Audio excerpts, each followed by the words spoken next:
Добар ден и добре дојдовте во уште едно ново издание на подкастот Ваш педијатар. На моје големо задоволство, денеска во Ваш педијатар гостин е доктор Александар Сајковски, доктор на медицински науки, специјалист педијатар, субспецијалист неонатолог. Со доктор Сајковски може да се разговара на која било тема од областа на педијатријата. Често пати доктори сте говореле на медиумите за многу состојби и проблеми со кои се соочуваат децата, а токму правилната информираност и едукацијата на родителите е една од клучните работи за правилен раст и развој на детето. Денеска ќе говориме на тема која што е постојано актуелна и им задава многу грижи на родителите, особено на оние кои прв пат се во таа улога. Станува збор за покачената телесна температура кај децата. Добро вечер и добре дојдовте уште еднаш. Покачената температура е симптом на повеќе болести и нормален одговор на организмот во борбата против некоја инфекција, вирусна или бактериска. Иако може да се јави и во други случаи, како што е после вакцинација, при некои хормонални нарушувања, кај автоимуни болести и така натаму. Кога велиме покачена температура, на каква температура всушност мислиме? Па, видите, телесната температура на кај секоја индивидуа е интересна по тоа што, знаете, нашето тело работи како по принцип на термостат на бойлер. Значи, реагира кога ќе се сколеми или намали телесната температура, значи реагира циркулацијата и нормална телесна температура на телото, во внатрешноста на телото е 37 степени. За разлика од тоа, на површината на телото може да има одредени варијации на температурата. И таа температура може да варира, колку е детето помало, може да има, ние велиме и 37,5 е нормална температура. Значи 37,5 не е температура на која што треба да се реагира со давање на лекови или некои други, ајде да кажем, помошни средства за симење на температура. Меѓутоа, она што е интересно, што покачената телесна температура е веројатно најчестата причина за посета на амбулантите во педијатриските амбуланти. И морам веднаш да напоменам, значи сите медицински докази, се што се студии, све што се анализи, покажуваат дека загриженоста за покачувањето на телесната температура и реакција во првите сати од покачување треба да биде кај деца во првите 6 месеци. Кај деца над 6 месеци не мора да трчаат веднаш ка родителите, затоа што, особено не зависно од тоа колкава е температурата, нели? Затоа што вообичаено, најчесто, покачувањето на телесната температура доаѓа при некоја инфекција, вирусна ли е, бактериска ли е, гливична, некоја друга инфекција. Значи, овие други причини кои вие ги споменавте пред малку, апсолутно стојат, меѓутоа тие се многу поретки како причина за појава на температура. Најчесто температурата, знаете себе во оние ноќни, доцни, вечерни часови. Што треба родителите да направат кога детето ќе се разбуди среде ноќ со покачена телесна температура? Што треба да преземат? Морам да ве надополнам, не е само навечер, и обично као по дефолт се јавува и викенд. Апсолутно се согласувам. Значи, тогаш се јавуваат сите тие проблеми. Кога ќе се појави температура при инфекција, значи ако детето има секреција од носа, кашла, подкашлува, покачи температура, значи не треба да се реагира веднаш со давање на лекови од типот на лекови за симење на температура, додека температурата не се покачи над 38,5. Ова морам да го напоменам затоа што класичниот систем на функционирање на телото е таков да имунолошки зборам, нели, кога ќе се почне некаква инфекција, еве да речеме грип. Сега имавме и епидемија зимова, имавме епидемија на грип, која беше пратена со температури кои трае и по 5-6 дена. Значи, кога ќе се покачи телесната температура, една од реакциите на имунолошкиот систем, уствари, кога ќе дојде до инфекцијата, е покачување на телесната температура, активација на, ние ги викаме цитокини, дел од имунолошкиот одговор, особено интерлеукин 1, интерлеукин 6, тумор, некротичен фактор и така натаму, кои што активираат еден друг процес на простагландини, кои што уствари ја качуваат телесната температура за да ги уништат микроорганизмите и да го активираат имунолошкиот систем. Кога температурата е 38,5, например, дали се работи за грип или за воспаление на грло или било која друга инфекција, се ослободуваат негде повеќе од 3 милиарди леукоцити, кои стојат у резерва и влагаат во борба со самата инфекција. Ако ние, заедно со родителите, уште на 37,5 почнуваме да ја си минјаме температурата, активацијата на тој имунолошки одговор ќе изостане. Нема да го има и автоматски, што велат во англосаксонската литература, добиваме дете кое има така наречен lazy immune system, односно еден многу тром, мрзлив имунолошки систем и не дава одговор на самата инфекција. Споменавте 38,5 температура, во тој случај се дава средство за намалување температура. Ме интересира што доколку детето е во добра состојба, значи добра здравствена состојба, си игра, нема болки, нема непријатности. Дали во тој случај треба да се следи што кажуваат бројките на топломерот или пак треба да го гледаме детето и неговата состојба за да дадеме лек? Ви благодарам за ова прашање. Знаете зошто? Ние лекуваме пациент, не лекуваме резултати. Значи, ние можеме да направиме 15 крвни слики кај едно дете, 15 анализи на ЦРП во првите 2 сата од покачување на телесната температура, но ние не лекуваме резултати, не лекуваме термометар, лекуваме дете. Ако клиничката состојба му е добра, а видите, морам да ви кажам дека дечињата многу подобро ја толерираат покачената температура отколку возрастните луѓе. Тогаш нема зашто да се презимаат некакви драстични мерки во тој поглед. Дури ако прошетате низ европските земји, например сега, ќе видите дека од моментот на покачување на телесната температура до првиот преглед од страна на педијатар може да поминат и 3 дена. Правилото на 3 дена.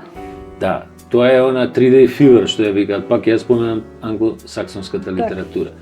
Значи, зашто е тоа така? Мислам, одговорот е релативно едноставен. Значи, над 90% од инфекциите кои што се јавуваат кај хуманата популација, вклучително кај децата, се вируси. Вирусните инфекции, грип, настинки, некои други типови на вирусни инфекции, може да предизвика. Тоа е нормално да дојде кај нив до појава на покачување на телесна температура као одбрана на организмот од една страна.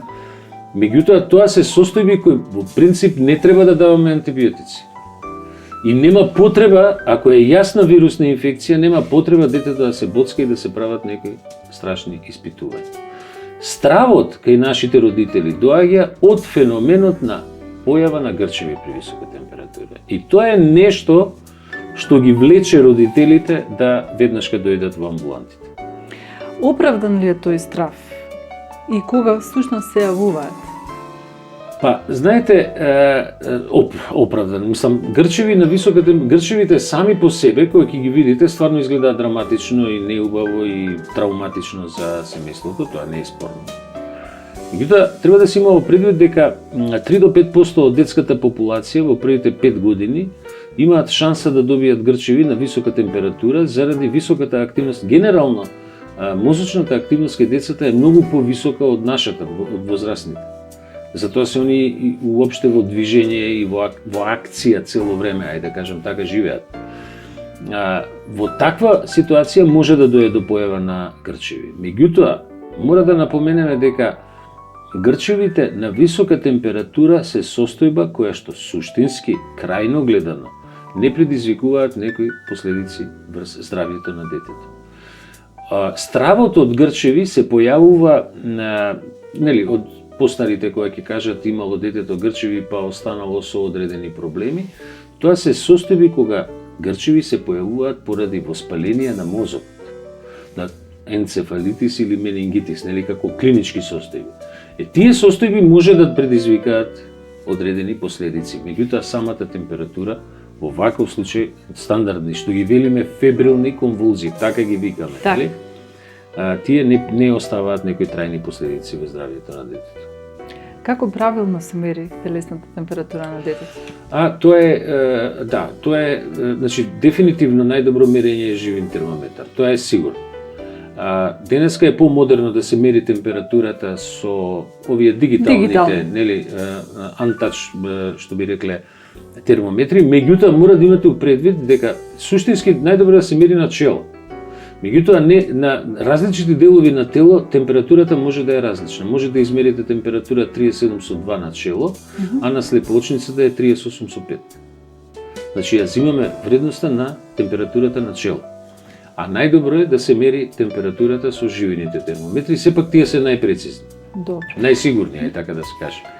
Покачената температура обично не е штетна. Всушност, како што кажавте, му помага на имунолошкиот систем на телото да се бори против некоја инфекција. Но, кога заедно со неа ќе се појават одредени симптоми, треба побрзо да се реагира.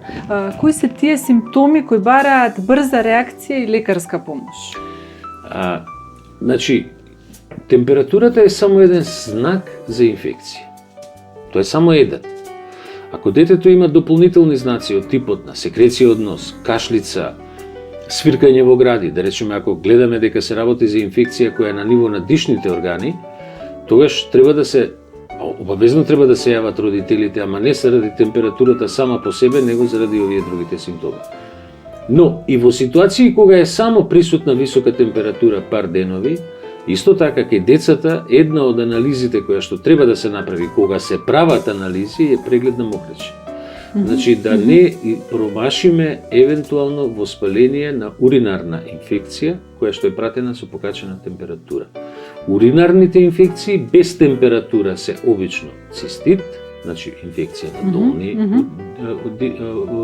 мокречни патишта, а ако веќе качува температура, а се работи за уринарна инфекција, тоа е веќе ние го велиме пиелонефрит, значи тоа е инфекција која оди према бубрегот. И тоа треба да се третира со антибиотици. Соодветно, да.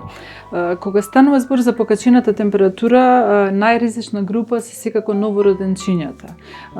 Тие треба да бидат третирани во болница. Значи, оние дечиња, бебиња, новороденчиња до 3 месеци старост, треба веднаш да се реагира. Не би требало родителите да чекаат она правило 3 дена и така натаму. Зошто покачената температура е ургентна состојба кај бебињата и зошто родителите треба да ја сватат сериозно?